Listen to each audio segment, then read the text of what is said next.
Coming on to the evolution topic.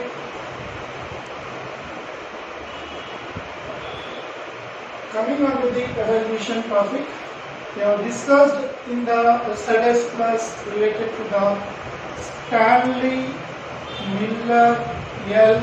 Miller apparatus.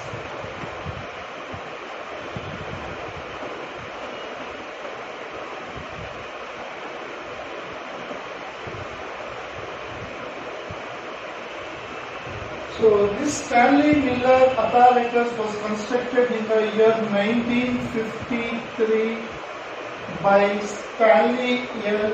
Miller and his associate or research associate Harold C. Urey. So finally they have come to a conclusion and they have seen the amino acids.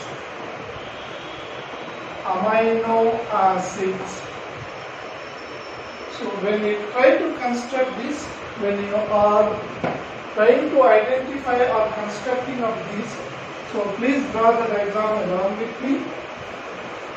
And this is very important 5-mark question. Here a discharge tube is present.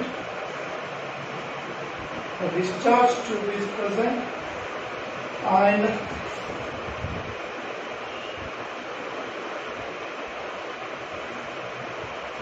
a boiling tube is present.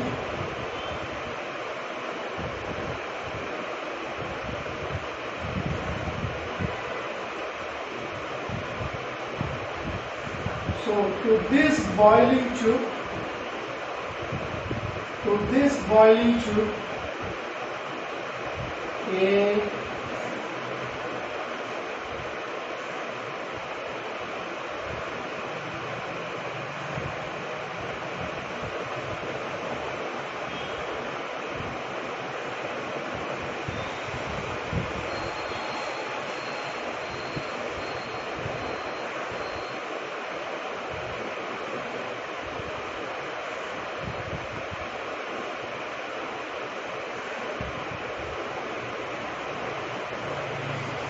so that is the discharge tube, and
So while drawing the diagrams, please remember that they should be on a single straight line. So here this is called as discharge chamber. This is called condenser, inlet,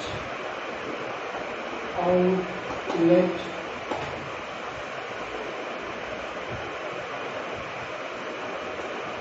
sample collector,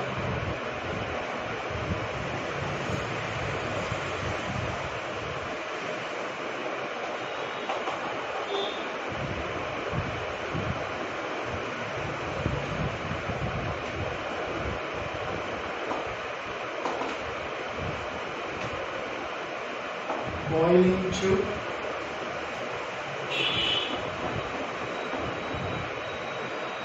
vacuum pump,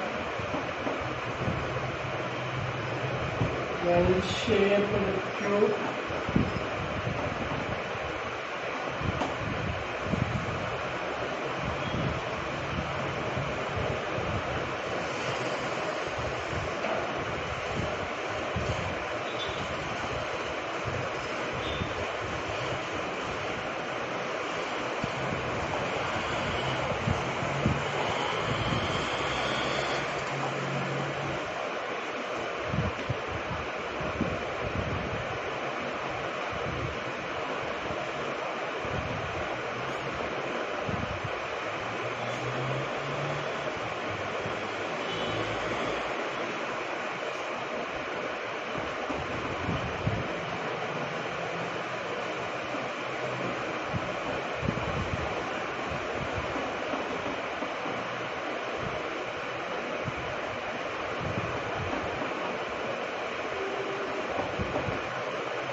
So this was a construction of a Stanley Miller apparatus. In this Stanley Miller apparatus, you can see that two tubes were used, and these two tubes were connected on the either end, one to the discharge chamber, one boiling tube.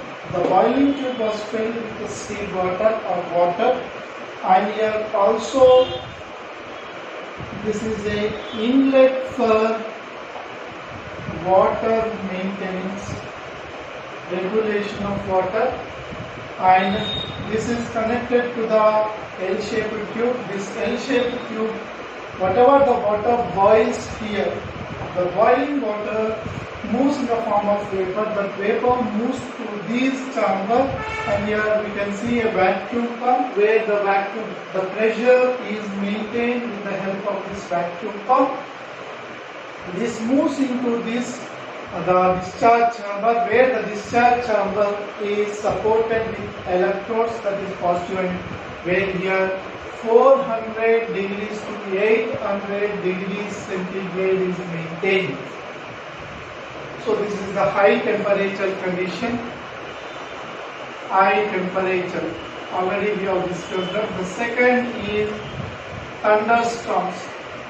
So because of the sparkling between the supply of electricity, the temperature is maintained, and the thunderstorm, that is the production of electricity which leads to the discharge. The discharge to also produce condition will be produced, providing the thunderstorms, and the volcanic eruptions.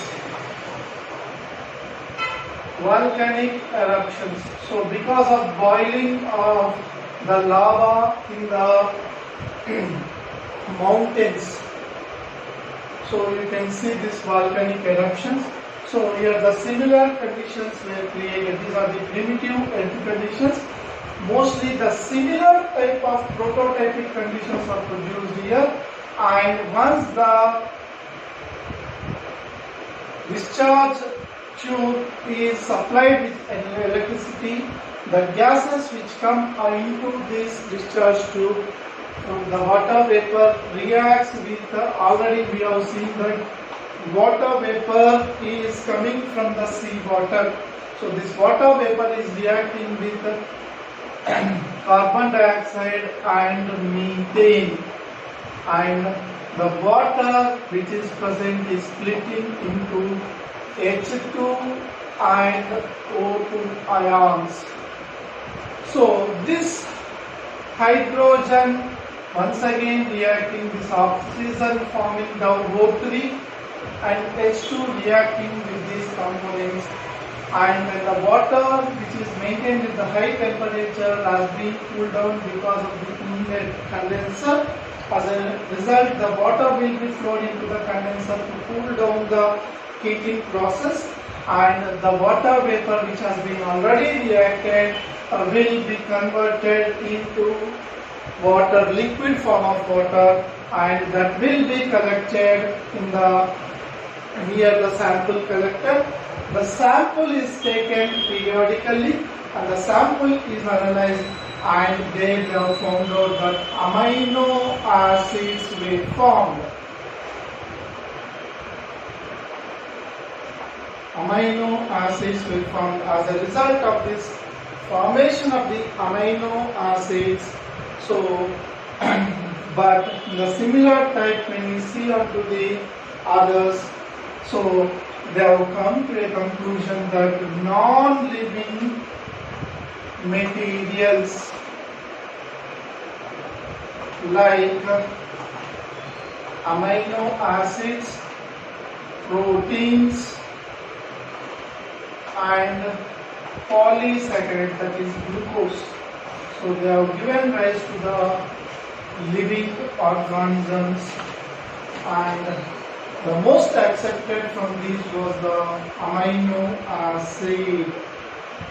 So as a result of these, they have come to a conclusion that life formed from a non-living matter.